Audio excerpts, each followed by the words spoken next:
Hi hello నమస్తే మిత్రులారా, welcome to AV news. నేను మీ కళాల శ్రీనివాస్.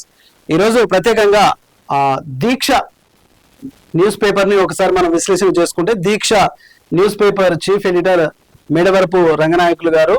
సో దీక్ష పేపర్లో ఏముందో ఒకసారి చూద్దాం. అలుపెరుగని అక్షర పోరాటం తెలుగు దినపత్రిక దీక్ష ప్రధాన బ్యానర్ ఐటమ్గా పట్టు బిగిస్తున్న పవన్, జనసేనలో డిప్యూటీ సీఎం స్పెషల్ డ్రైవ్, ఎమ్మెల్యేల జీరో టాలరెన్స్ వైఖరితో పార్టీ అధినేత, ఇద్దరిపై చర్యల తర్వాత మిగతా శాసనసభ్యుల్లో ఒక గుబులు అనేది మొదలైనట్టుగా చూస్తున్నాం. అవినీతి వివాదాస్పద వ్యవహారాలపై power star Pawan Kalyan deputy CM గా కఠిన హెచ్చరికలు జారీ చేసినట్టుగా మనం చూస్తున్నాం. రైట్. జనసేన పార్టీ వ్యవహారాల్లో అధ్యక్షుడు AP deputy CM Pawan Kalyan ఇప్పుడు మరింత కఠిన వైఖరిని అవలంబిస్తున్నారా అన్న చర్చ రాజకీయాల్లో ఒక చర్చాంశనీయంగా సాగుతోంది. ముఖ్యంగా పార్టీ ఎమ్మెల్యేల వ్యవహారంపై ఒక ప్రత్యేక దృష్టి పెట్టిన ఆయన క్రమశిక్షణ విషయంలో రాజీ పడబోనన్న సంకేతాలు ఇస్తున్నట్లుగా పార్టీ వర్గాలు చెప్తున్నాయి. అయితే ఇటీవల ఇద్దరు ఎమ్మెల్యేలు తీసుకున్న చర్యలు ఇప్పుడు జనసేనలో హాట్ టాపిక్ గా మారాయి. లైంగిక వేధింపుల ఆరోపణలు ఎదుర్కొంటున్న రైల్వే కోడూరు ఎమ్మెల్యే అరవ శ్రీధర్ పై పార్టీ అధిష్టానం చర్యలు తీసుకోవడంతో ఆయన శాసనసభ విప్ పదవికి రాజీనామా చేయడం చర్చాంశనీయమైంది. అలాగే పోలవరం ఎమ్మెల్యే చెర్రి బాలరాజు కూడా పార్టీ అధ్యక్షులు నేరుగా హెచ్చరికలు జారీ చేసినట్టుగా ప్రచారం జరుగుతోంది. అంటే మొత్తం మీద పవర్ స్టార్ పవన్ కళ్యాణ్ గారు డిప్యూటీ సీఎం అయిన తర్వాత ఆయన ఏ పని చేసినా ఒక చర్చాంశనీయంగా మారుతోంది. పార్టీ వ్యవహారాల్లో ఎటువంటి క్రమశిక్షణ చర్యలు క్రాస్ మీట్ అయితే గనక ఖచ్చితంగా డైరెక్ట్ అధ్యక్షుడు వారికి ఫోన్ చేసి హెచ్చరికలు జారీ చేయడం ఇక్కడ మనం చూస్తున్నాం. కోడూరు ఎమ్మెల్యే అరవ శ్రీధర్ పార్టీ అధిష్టానం చర్యలు తీసుకోవడంతో ఆయన శాసనసభ విప్ కూడా రాజీనామా చేసినట్టుగా మనం చూస్తున్నాం. గుడ్. ఎందుకంటే ప్రజలకు ఆమోదయోగ్యంగా పాలన చేస్తే ఖచ్చితంగా ప్రజలు కూడా ఆ నాయకులను తన మనసుల్లో పెట్టుకుంటారనేది వాస్తవం. ఇక మరొక వార్తను ప్రధానంగా చూసుకుంటే, పసుపు పండుగకు వేలాయే శ్రీశక్తిని చాటేల మహానాడు 2026 2029 అంటే ఎన్నికలకు మహానాడులో రోడ్ మ్యాప్ ఉన్నది. కార్యకర్తలకు దిశానిర్దేశం చేయనున్న టీడీపీ అధినేత చంద్రబాబు, వర్కింగ్ ప్రెసిడెంట్ హోదాలో మహానాడుకు నారా లోకేష్, ఇంధన పొదుపు చర్యలో భాగంగా వర్చువల్ మహానాడు, అంటే మోడీ గారు వచ్చిన తర్వాత ఇంధన పొదుపు చేయాలన్న కదా, దాన్ని కూడా ఒక వర్చువల్ మహానాడులో తీసుకొస్తున్నట్టుగా చూస్తున్నాం. పార్టీ కేంద్ర కార్యాలయం నుంచి పాలిటీ బ్యూరో, జాతీయ రాష్ట్ర కార్యవర్గాలు, క్లస్టర్ల వారీగా వర్చువల్ మహానాడులో పాల్గొన్న శ్రేణులు, వివిధ అంశాలపై వీడియోల ప్రదర్శన, క్షేత్రస్థాయి కార్యకర్తలతో సీఎం ఇంటరాక్షన్. 2 రోజుల మహానాడుకు ఏర్పాట్లు పూర్తిగా అయినట్టుగా మహానాడుకు సర్వం సిద్ధం. ఎన్టీఆర్ భవన్ లో ఏర్పాటు పరిశీలన, కార్యకర్తల నిబద్ధతపై మంత్రి అనిత ప్రశంస. తెలుగు ఆత్మ గౌరవ మహాసభగా మహానాడు, తెలుగు జాతి ఆత్మ గౌరవానికి ప్రతీకగా మహానాడు నడుస్తుందనేది ఒకటి మహానాడుకు వేలాయనుంది. మహానాడు అంటేనే, ఈ పేరు చెప్తేనే తెలుగు ప్రజల్లో తెలుగుదేశం పార్టీలో ఒక వైబ్రేషన్ వస్తుంది. తెలుగుదేశం పార్టీ మహానాడును ఓ కార్యక్రమంలో కాకుండా ఓ పండుగలో చేస్తుంది. అందుకే ఏపీ మొత్తం పసుపు పండుగకు వేలైనట్టుగా కనిపిస్తుంది. అందుకే ఎన్టీఆర్ హయాం నుంచి మహానాడు కార్యక్రమాలు అంతటి ప్రాధాన్యత సంతరించుకుంది. 44 ఏళ్ల తెలుగుదేశం పార్టీ చరిత్రలో ఎన్నో ఒడిదుడుకులు ఎదుర్కొంది, ఎత్తుపల్లాలను చూసింది, అవమానాలను చూసింది, ఓటములను చూసింది. మహానాడుకు గతంలో ఒకసారి నెమరు వేసుకోవడం, తాజా పరిస్థితులపై చర్చించుకోవడం, భవిష్యత్ కార్యాచరణ రూపొందించుకోవడం అనేది టీడీపీలో అనాదిగా వస్తున్న ఆనవాయితీ. మహానాడు దానికి వేదికగా అయిపోయింది. అక్కడ తీసుకున్న నిర్ణయాలు ఇటు పార్టీనే కాకుండా రాష్ట్రాన్ని కూడా ప్రభావితం చేసే సందర్భాలు కూడా ఉన్నాయి. మహానాడుకు ఈ స్థాయిలో ప్రభావం చూపుతుంది. కాబట్టి మహానాడులో ఏం చర్చిస్తారు, ఏం మాట్లాడతారు, ఏ అంశాలు ప్రస్తావనకు వస్తాయన్న ఆసక్తి ఇటు సామాన్య ప్రజల్లోనూ, అటు రాజకీయ పరిపాలన వర్గాల్లోనూ ఆసక్తిగా నేర్కొంది. అదే హైదరాబాద్ లో అమీర్పేట చౌరస్తాలో కూడా రామారావు విగ్రహాన్ని పెట్టడం కూడా ఇప్పుడు తెలంగాణలో కూడా ఒక చర్చాంశనీయమైంది. తెలంగాణ సీఎం గా ఉన్న రేవంత్ రెడ్డి మరి అమీర్పేటలో ఎన్టీఆర్ విగ్రహాన్ని పెట్టడానికి, అంటే చంద్రబాబు తన గురువు అయిన చంద్రబాబు నాయుడికి ఒక ప్రశంస పొందుకోవడానికి కూడా చేస్తున్నట్టుగా ఉంది. మరి తెలంగాణలో ఇప్పటికే ఎన్టీ రామారావు విగ్రహాన్ని పెట్టడం ఒక చర్చాంశనీయంగా మారుతున్న అటు తెలంగాణ ఉద్యమకారులు పృథ్వీ అయితేనేమి ప్రతి ఒక్కరు కూడా దీన్ని ఖండిస్తూ ఉన్నారు. మరి సాక్షాత్ తెలంగాణ ముఖ్యమంత్రి రేవంత్ రెడ్డి గారే ఎన్టీఆర్ విగ్రహాన్ని ఆవిష్కరణ చేస్తారా లేదా అనేది తెలంగాణ వర్గాల్లో ఒక గందరగోళంగా ఉంది. ఇటువైపేమో పసుపు పండుగకు వేలాయన్నట్టుగా కనిపిస్తుంది. ఇక మరొక వార్తను చూసుకుంటే, ఏపీ ఎడ్సెట్ ఫలితాలు విడుదల చేసినట్టుగా చూస్తున్నాం. రికార్డు స్థాయిలో ఉత్తీర్ణత ఫలితాలు ప్రకటించిన నారా లోకేష్, బిఎడ్ పరీక్షలకు ప్రదేశాలకు మార్గం సుగమమైందన్నట్టుగా ఇక్కడ చూస్తున్నాం. మరొకటి శివరాజ్ సింగ్ పుస్తకావిష్కరణ ఢిల్లీలో ఘనంగా కార్యక్రమం, హాజరైన మంత్రి నారా లోకేష్, మోదీతో అనుభవాలపై. ఈ శివరాజ్ సింగ్ అనేది మనం ఇందాక ముందు చెప్పుకున్నట్టుగా ఆయన ఒక మోడీతో పంచుకున్న అనుభవాలను కూడా ఆయన ఒక పుస్తకం రూపేణా చేసి మోడీ గారితో ఆవిష్కరిస్తున్నట్టుగా మనం ఇక్కడ చూస్తున్నాం. ఇక మరొక వార్తను చూసుకుంటే స్వర్ణాంధ్ర విజన్ పై సీఎం సమీక్ష, వ్యవసాయ అనుబంధ రంగాలపై కీలక చర్చ, 6 మిషన్ల అమలుపై దృష్టి, క్యాంపు కార్యాలయంలో ఉన్నత స్థాయి సమావేశాన్ని నిర్వహిస్తున్నట్టుగా ఇక్కడ చంద్రబాబు నాయుడు గారిని చూస్తున్నాం. ఆంధ్రప్రదేశ్ అభివృద్ధి లక్ష్యంగా రూపొందించిన స్వర్ణాంధ్ర విజన్ 2047లో భాగంగా ప్రాథమిక రంగాలపై అభివృద్ధి ముఖ్యమంత్రి నారా చంద్రబాబు నాయుడు కీలక సమీక్షను నిర్వహించినట్టుగా చూస్తున్నాం.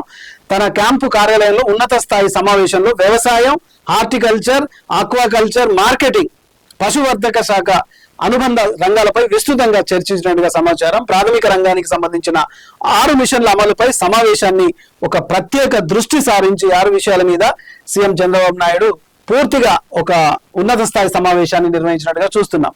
ఇక మరొక వార్తను చూసుకుంటే ప్రజలను భయపెట్టి అసమర్థతను కప్పిపుచ్చుకునే యత్నం, కత్తి గొడ్డలి అంటూ అంతరించిపోయిన ఫ్యాక్షన్ కి చంద్రబాబు జీవం పోస్తున్నాడు. చంద్రబాబు విధానాలపై మాజీ మంత్రి ధర్మాన ప్రసాదరావు ఫైర్ అయినట్టుగా ఇక్కడ మనం మరొక వార్తను చూస్తున్నాం. ఇక మరొక వార్తను చూసుకుంటే లిక్కర్ స్కామ్ కై ఈడీ దూకుడు, చెవిరెడ్డి కుటుంబానికి ఈడీ నోటీసులు, విచారణకు హాజరైన భార్య కుమారుడు, ఆరోపణలు రాజకీయ కక్షతోనే అన్న మోహిత్ రెడ్డి. ఇక మరొక వార్తను చూసుకుంటే అమరావతిపై వైసీపీ తప్పుడు ప్రచారం చేస్తుందంటూ శరవేగంగా రాజధాని నిర్మాణ పనులు ఒకవైపు జరుగుతుంటే నిర్మాణ వ్యయాలపై ప్రజలను తప్పుదోవ పట్టిస్తున్నారంటూ వైసీపీ అమరావతి భవిష్యత్తులో భారీ ఆదాయానికి వనరుగా మారుతుందంటూ మంత్రి నారాయణ గారు ఇక్కడ ఒక స్టేట్మెంట్ చూస్తున్నాం. సో మొత్తానికి బ్యానర్ ఐటమ్ గా మహానాడు పసుపు పండుగకు వేలైనట్టుగా మనం ఇక్కడ చూస్తున్నాం. ప్రధానంగా దీక్ష పేపర్ లో ఈరోజు ఒక ప్రధాన ఆర్టికల్ వచ్చింది. సో ఇది చీఫ్ ఎడిటర్ మేడవరపు రంగనాయకులు గారు ఇది రాశారు. ఇది బొద్దింక పార్టీ ట్రోల్ రాజకీయాలు, సోషల్ మీడియా యుగంలో భారత ప్రజాస్వామ్యానికి కొత్త సవాళ్లు, మీమ్స్, ట్రోల్స్, వైరల్ ప్రచారాల వెనుక దాగి ఉన్న మానసిక యుద్ధం, 30 సెకండ్ల వీడియోతో దేశ భవిష్యత్తు నిర్ణయమా, బొద్దింకలన్నీ ఏకమై భారత ప్రభుత్వాన్ని గద్దెదించగలవా, యువత జాగ్రత్త, సోషల్ మీడియా యుద్ధం నిజమేనా? నిజంగా ఇక్కడ యువత ఒక ఆలోచన చేసుకోవాలి. ఏంటంటే ఇక్కడ ప్రధానంగా మనం అర్థం చేసుకుంది బొద్దింక జనతా పార్టీ అంటే కాక్రోచ్ జనతా పార్టీ ప్రధానంగా ఎందుకు పుట్టింది అనేది ఒకటి ప్రధానంగా ఆలోచించుకోవాలి. ఎందుకంటే బీజేపీ కేంద్ర ప్రభుత్వంలో అధికారంలో ఉంది కాబట్టి బీజేపీ విద్యాశాఖ మంత్రి, సెంట్రల్ విద్యాశాఖ మంత్రి ఎవరైతే ఆయన తప్పుదాల వల్ల నీట్ ఎగ్జామ్ వల్ల కొంతమంది చనిపోయారు కాబట్టి అందులో ప్రధానంగా ఒక కారణం అయితే సుప్రీంకోర్టు చీఫ్ జస్టిస్ తను చేసిన వ్యాఖ్యల మీద ఈ కాక్రోచ్ జనతా పార్టీ అనేది ఏర్పాటు అయింది. అయితే సుప్రీంకోర్టు ప్రధాన న్యాయమూర్తి గారు అన్న మాటలను ఆచరణలోకి తీసుకున్న యువత అది కాస్త రాజకీయంగా బీజేపీ పార్టీ మెడకు చుట్టుకుంది. అందుకే మోడీ గారి మెడకు చుట్టుకొని మోడీ గారే స్వయంగా మంత్రులతోటి మీరు సోషల్ మీడియా మీకు అకౌంట్లు ఉన్నాయి, మీరు అసలు అబ్జర్వ్ చేస్తున్నారా అన్న దానికి వచ్చింది. అసలు వాస్తవానికి యువత ఎటువైపు పయనించాలి అనే దాని మీద చీఫ్ ఎడిటర్ మేడవరపు రంగనాయకులు గారు ఒక ఆర్టికల్ రాశారు. చూద్దాం. ఒకప్పుడు దేశ రాజకీయాలను నిర్ణయించేది సభలు, ఒకప్పుడు దేశ రాజకీయాలను నిర్ణయించేది సభలు, సిద్ధాంతాలు, నాయకుల ప్రసంగాలు. మరి ఇప్పుడు అది పూర్తిగా మారిపోయింది. కేవలం ఒక మీమ్, ఒక ట్రోల్ వీడియో, ఒక వైరల్ హ్యాష్ ట్యాగ్ కోట్లాది మంది ఆలోచనలు ప్రభావితం చేసే స్థాయికి చేరుకుంది. అదే కాక్రోచ్ జనతా పార్టీ. పెట్టిన ఒక గంటలోనే వందల కొద్ది, మిలియన్ల కొద్ది అట్లా పెరుక్కుంటూ పోయింది. సో ఇటీవల సోషల్ మీడియాలో విపరీతంగా వైరల్ అవుతున్న బొద్దింక పార్టీ అనే రాజకీయ ట్రెండ్ దేశవ్యాప్తంగా తీవ్ర చర్చకు దారితీసింది. కాక్రోచ్ జనతా పార్టీ ఈ పేరుతో విదేశాల నుండి వస్తోందని ప్రచారం జరుగుతున్న కొన్ని సోషల్ మీడియా పేజీలు భారత రాజకీయ వ్యవస్థపై వ్యంగ్య ప్రచారం చేస్తున్నాయనే ఆరోపణలు వినిపిస్తున్నాయి. ఆరోపణలు కాదు, అది వాస్తవమే. బీజేపీ ప్రభుత్వం మీద అధికారంలో బీజేపీ ఉంది కాబట్టి బీజేపీ మెడకు చుట్టుకుంది. ఇక్కడ పెద్దగా ఆలోచించాల్సిన అవసరం లేదు. అందుకే ఈ ప్రచారాల వెనుక నిజంగా ఎవరున్నారు? ఇది కేవలం సోషల్ మీడియా వ్యంగ్యమా, లేక ప్రజల భావోద్వేగాలను ప్రభావితం చేసే ఒక డిజిటల్ మానసిక యుద్ధమా అనే ప్రశ్నలు ఇప్పుడు రాజకీయ వర్గాల్లో హాట్ టాపిక్ గా మారుతోంది. మరి వ్యంగ్య పేజీలు అతి తక్కువ సమయంలోనే లక్షల నుంచి కోట్ల ఫాలోవర్స్ సంపాదించడం అనుమానాలకు తావిస్తోంది. ఒక పేజీకి సహజంగా ఫాలోయింగ్ పెరగడానికి నెలలు, సంవత్సరాలు పడుతుంది. కానీ కొన్ని అకౌంట్లు కేవలం రోజుల వ్యవధిలోనే భారీ రీచ్ సాధించడం వెనుక ఆర్గనైజ్డ్ డిజిటల్ నెట్వర్క్లు, బాట్ ప్రమోషన్లు, ఆల్గారిథము, మెనిప్యులేషన్ వంటి అంశాలు ఉండొచ్చునని నిపుణులు చెప్తున్నారు. సో దీని మీద మనం చదివే ముందు ఒకసారి డైరెక్ట్ మనం రంగనాయకులు గారికి ఫోన్ చేసి మాట్లాడదాం. అసలు ఈ ఆర్టికల్ రాయడానికి ఇది ఏంది అనేది మనం ఒకసారి మాట్లాడి చూద్దాం. అయితే ఈ ఆర్టికల్ రాయడము యువత తప్పుదోవ పడుతుందా, భారత రాజకీయాన్ని ఒక ఊపిన ఒక ట్రోల్, ఒక వీడియో ఇవాళ రాజకీయం మొత్తం సోషల్ మీడియా వైపు మల్లుతుందా అనే విషయం మీద చర్చ నడుస్తున్న ఈ క్రమంలో సో టోటల్ గా మన దేశంలో ఎన్నికైన ప్రభుత్వాన్ని కూల్చడానికి లేదా అస్థిరపరచడానికి విదేశీ శక్తులు ఎన్నో ప్రయత్నాలు చేస్తున్నాయి. ఈ విషయం మీద మనం రంగనాయకులు గారితో మాట్లాడదాం. సార్ నమస్తే సార్.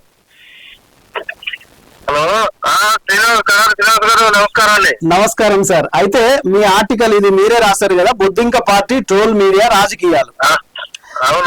రైట్. అంటే మీరు ఈ ఆర్టికల్ ద్వారా చెప్పదలుచుకున్న విషయం ఏంటంటే యువత జాగ్రత్తగా, సోషల్ మీడియా యుద్ధం నిజమేనా అనేది మీరు ఒక మాట చెప్తున్నారు. వాస్తవానికి ఒకటి చెప్పండి సార్.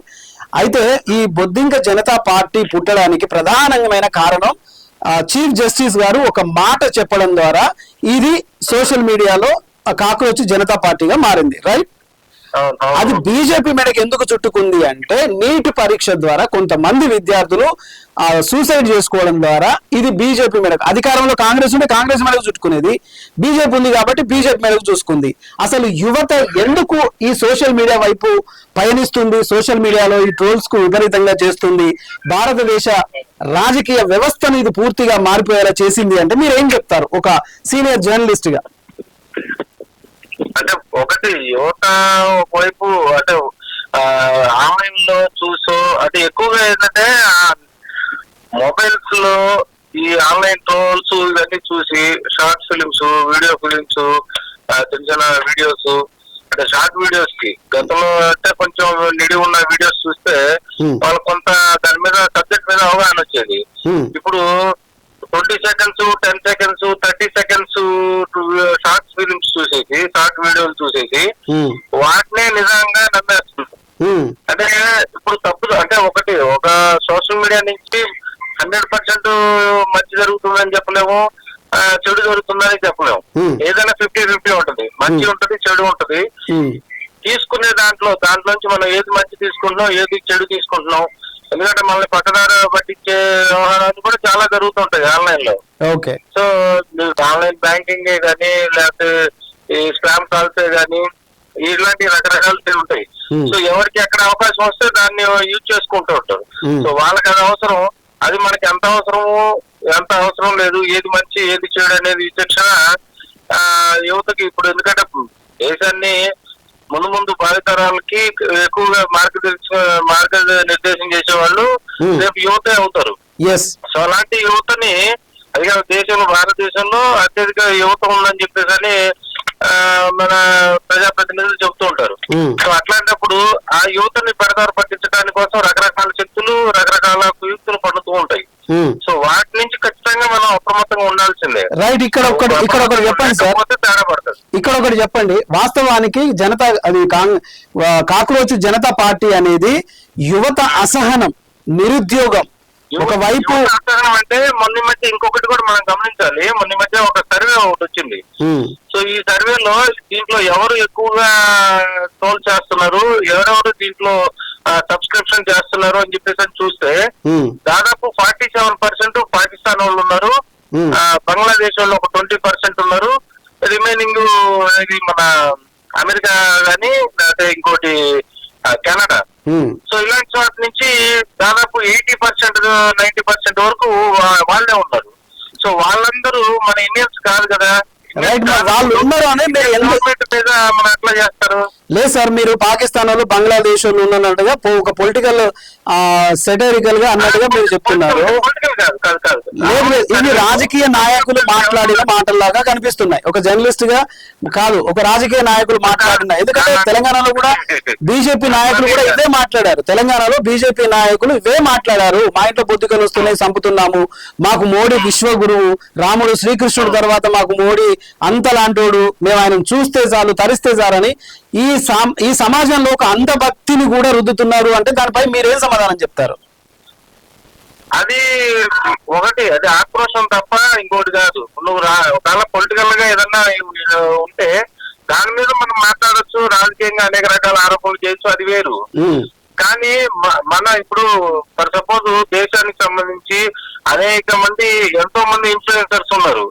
సో అంతమందికి ఒక 1 వీక్ లోనో 10 days లోనో వేలల్లో మిలియన్స్ లో వ్యూవర్స్ కానీ లేకపోతే సబ్స్క్రిప్షన్స్ కానీ వచ్చే అవకాశం లేదు. రైట్ సార్, ఫైనల్ గా 1 week 10 days లో millions of views, millions of subscriptions ఎలా వచ్చాయి? వస్తే దానికి బీజేపీ ప్రభుత్వం ఎందుకు భయపడాలి? మీమ్స్ వచ్చినంత మాత్రాన, సబ్స్క్రిప్షన్స్ వచ్చినంత మాత్రాన వాళ్ళు చెప్తారు, అది మనకు సంబంధం లేని విషయం. అది భయపడుతుందా లేదా అనేది. సో నేను అనేది ఏంటంటే ఒక జాతీయవాదం ఉన్నది ప్రతి ఒక్కరికి ఉండాలి. సో మన దేశం మీద విదేశీయుల కుయుక్తులు గాని అలాగే వాళ్ళ కుట్రలు గాని మన మీద ఉండకూడదు, వాటికి మనం ప్రలోభం నుంచి గురి కాకూడదు అనేది నేను చెప్పదలుచుకున్నది. ఒక జర్నలిస్ట్ గా మనం యువత తప్పుదో పట్టకుండా చూసుకోవాలనేది మీ ఆలోచన. అంతే అంతే అంతే రైట్. ఎందుకంటే రాజకీయాల్లో ఒక వ్యంగ్యం అనేది కొత్త ఏం కాదు కదా, విమర్శలు కూడా అవసరమే. మరి అలాంటి విమర్శలను సద్విమర్శగా చేసుకోవాలి, యువతకు సమాధానం చెప్పాలి, అంతే కదా? అంతే అంతే అంతే మంచి యువతకి మనం ఏదైతే చెప్తామో దాన్ని తొందరగా అట్రాక్ట్ అవుతారు, అది మంచి గాని చెడు గాని. సో వాళ్ళని మంచి దోవలో తీసుకెళ్తే మంచి ఫలితాలు వస్తాయి. ఇన్ కేసు వాళ్ళకి ఏదో చిన్న ఏదో ఒకటి చెప్పేసి దాని మీద వాళ్ళకి నెగిటివిటీ రుద్దటం వల్ల అది అనవసరం. ఇప్పటికే మన దేశం మీద జాతీయ భావం లేని యువత చాలా మంది ఉంది. సో అది మనం చూస్తూనే ఉంటాం ప్రతిసారి. సో విదేశీయుల్ని అంటే గత కొన్ని మనం బతికిన పరిస్థితి కానీ లేకపోతే ప్రజాస్వామ్యం చెప్పుకునే లౌకికవాదం కానీ ఈ ముసుగులో ఏంటంటే మనం ఇన్ని రోజులు బతికేసాం కాబట్టి విదేశీ మీద ఉన్నంత మోజు మన దేశం మీద ఉండదు. చాలా మందికి ఇప్పటికీ అది పెద్ద నిజానికి చాలా పెద్ద మైనస్ అది మన దేశానికి సంబంధించి. జాతీయవాదం అనేది కనుక ఎప్పుడైతే ఏర్పడదో మన దేశం మనం అనేది, సో ఆ రోజు ఖచ్చితంగా అందరూ గొప్పగా జీవిస్తారు. మన దేశం గొప్పది అంటే మనం కూడా ఆటోమేటిక్ గొప్పగా అయిపోతాం కదా. విదేశీ మోజు గాని విదేశీయుల కుయుక్తులు గాని మన మీద ఉండకూడదు అనేది నేను చెప్పదలుచుకుంది. Right sir, thank you sir. దీని మీద మరొక వీడియో మళ్ళీ చేద్దాం. Thank you sir. Okay, thank you. Right, చూస్తున్నాం కదా రంగనాయకులు గారు రాసిన ఈ ఆర్టికల్ మీద బొద్దింకలని ఏకమైతే భారత ప్రభుత్వాన్ని గంతదించగలవా? సో బొద్దింకలని ఏకమైతే కాదు, కాక్రోచ్ జనతా పార్టీ రాజకీయ శక్తిగా మారితే ఖచ్చితంగా దేశ రాజకీయ స్థితిగతులను యువతే ఈ భారతదేశానికి సంపద అన్న ఆ మాట నిజం చేయడానికి ఇవాళ బొద్దింక జనతా పార్టీ అనేది ఒక సోషల్ మీడియాలో వచ్చి అనతి కాలంలోనే మిలియన్ల కొద్ది సబ్స్క్రిప్షన్ ఏర్పడ్డ తరుణంలో అధికార పార్టీ బీజేపీ మెడకు ఉచ్చు బిగుస్తుందని మొత్తం అధికారంలో చూస్తున్నాం మనం. ఇక్కడ బీజేపీ పార్టీని ఇక్కడ చూడండి, పూర్తిగా బీజేపీ పార్టీని బొద్దింక తినేస్తున్నట్టుగా ఇక్కడ మనం చూస్తున్నాం. అంటే అధికారంలో బీజేపీ ఉంది కాబట్టి బీజేపీ ఓటములు వైఫల్యాలను ఎత్తి చూపుతూ ఇవాళ ఈ కాక్రోచ్ జనతా పార్టీ దాని మీద మీమ్స్ వీడియోలు చేస్తుంది. గతంలో 2014లో ఇదే బీజేపీ పార్టీ మరి వాస్తవంగా ఇదే సోషల్ మీడియా వేదికగా ఇదే వీడియోల మాదిరిగా రాలేదా? అంటే దేశభక్తి అనేది ప్రతి యువతలో ఇమిడి ఉంది. ఈ దేశంలో పుట్టిన ప్రతి యూత్ లో దేశభక్తి అనేది ఉంది. దేశభక్తి లేని వాడు ఎవడు లేడు. కాకపోతే ఈ దేశభక్తిలో తనకు ఆర్థికంగా స్థిరపడడానికి ఆ స్వార్థం ఉంటుంది కాబట్టి ఆ స్వార్థం మాటన దేశభక్తి కనపడకపోవచ్చు. అంత మాత్రాన యువతలో దేశభక్తి అనేది లేకపోలేదు అనేది మాత్రం చెప్పడం అది సరైంది కాదు. మొత్తానికి యువత జాగ్రత్తగా సోషల్ మీడియాలో జరిగేది పరిశీలించాలి. ఇక బీజేపీ శ్రేణులు చెప్తున్నట్టుగా దీంట్లో జనతా కాక్రోచ్ పార్టీలో ఎవరు విదేశీయులు లేరు, ఎవరు పాకిస్తాన్ లేరు, ఎవరు బంగ్లాదేశ్ లేరు. పాకిస్తాన్ లో ఉన్న సోషల్ మీడియా పర్సెంటేజ్ ఎంత, బంగ్లాదేశ్ లో ఉన్న సోషల్ మీడియా పర్సెంటేజ్ ఎంత అనేది ఒకసారి మనం లెక్కలు తీస్తే అప్పుడు తెలుస్తుంది. అయినా ఒక సోషల్ మీడియా వ్యవస్థ ద్వారా ఈ పరాయి దేశ శక్తులు ఇక్కడ ప్రభావితున్నాయంటే మరి భారతదేశం శాస్త్ర సాంకేతిక విజ్ఞాన రంగంలో దూసుకుపోతుంది అన్నాం కదా. మరి ఆ టెక్నాలజీ ఏం చేస్తుంది? యువత తప్పుదోవ పడుతుంటే ఈ సోషల్ మీడియా వేదికగా మిలియన్ల కొద్ది ఫాలోవర్ పెరుగుతుంటే మరి మన శాస్త్ర సాంకేతిక పరికరాలు ఏం చేస్తున్నాయి? మన మన మన రంగం ఏం చేస్తుంది? మరి సాంకేతిక రంగం ఏం చేస్తుంది అనేది మనం ఒకసారి ప్రశ్న చేసుకోవాలి. ఇక్కడ ప్రశ్నిస్తే ఇప్పుడు హిందువులు ఎదిరిస్తే వాళ్ళు దేశద్రోహులు అయిపోతున్నారు, పాకిస్తాన్ వాళ్ళు ఎదిరిస్తే వాళ్ళు వాళ్ళు కూడా దేశద్రోహులు. హిందువులు వ్యతిరేకిస్తే వీడు మత వ్యతిరేకి అని ముద్రేస్తారు. అదే పాకిస్తాన్ వ్యతిరేకిస్తే వీడు దేశద్రోహి అని ఇస్తారు. మరి బంగ్లాదేశ్ ప్రశ్నిస్తే వీళ్ళు కూడా దేశానికి ద్రోహులుగానే పరిగణిస్తారు. ఒక సిక్కులు ప్రశ్నిస్తే వీళ్ళు కూడా మత విద్వేషకులుగా మారిపోతారు. మరి ఎవరు ప్రశ్నించాలి భారతదేశంలో జరుగుతున్న అవినీతిని, అన్యాయాన్ని, తర్వాత ఇలాంటి నీట్ పరీక్షలు ఫెయిల్ అయిపోయి ఎంతో మంది విద్యార్థులు బలి అయిపోయి ఆత్మ త్యాగం చేసి జీవితాలు నాశనం చేసుకుంటే మరి ఎవరు ప్రశ్నించాలి? హిందువులు ప్రశ్నించాలా? క్రిస్టియన్లు అడిగితేనేమో వీళ్ళు పరాయి దేశం మతస్థులు అంటారు. అంటే మతం మాటున మానవత్వాన్ని మరిచిపోతున్న మనం ముందు మన ఉనికిని చాటుకునేలా, మన భారతదేశ సార్వభౌమాధికారాన్ని కాపాడుకునేలా యువత ఇవాళ భారీ మేధస్సుతో ముందుకెళ్తుంది. నిన్న మనం జరిగిన యుద్ధంలో, లాస్ట్ టైం జరిగిన యుద్ధంలో కూడా యువత ట్రోల్స్ చేసుకొని కూడా యువత యుద్ధంలో ప్రధానంగా వాళ్ళ టెక్నాలజీ ఉపయోగపడింది. యువత అందరూ కాదు, 60% యువత దేశ రక్షణలో ఉన్నారు. 40% యువత ఇంకా వాళ్ళకు నిరుద్యోగం లేక, చదువుకు ఉపాధి లేక వాళ్ళు చెడుదోవ పట్టే అవకాశాలు ఉంటున్నాయి. ఇలాంటి తరుణంలోనే ఒక సిజేఐ మాట్లాడిన మాటలకు కాక్రోచ్ జనతా పార్టీ ఏర్పడింది. ఇది రాను రాను రాజకీయం భవిష్యత్తులో రాజకీయ పార్టీగా ఏర్పడితే మాత్రం రాజకీయ పార్టీలకు ముచ్చెమటలు పట్టే అవకాశం ఉంది. కానీ ఈ సమరంలో యువత తప్పుదో పట్టకుండా ఏది నిజం, ఏది వాస్తవం, ఏది అబద్ధం అని తెలుసుకొని నిజాయితీగా, నిర్మోహమాటంగా ప్రశ్నించడాన్ని నేర్చుకోవాలి. ఇది ఇవాళ విశ్లేషణ. చూస్తూనే ఉండండి AV news. Signing off Kadari Srinivas. Thank you very much.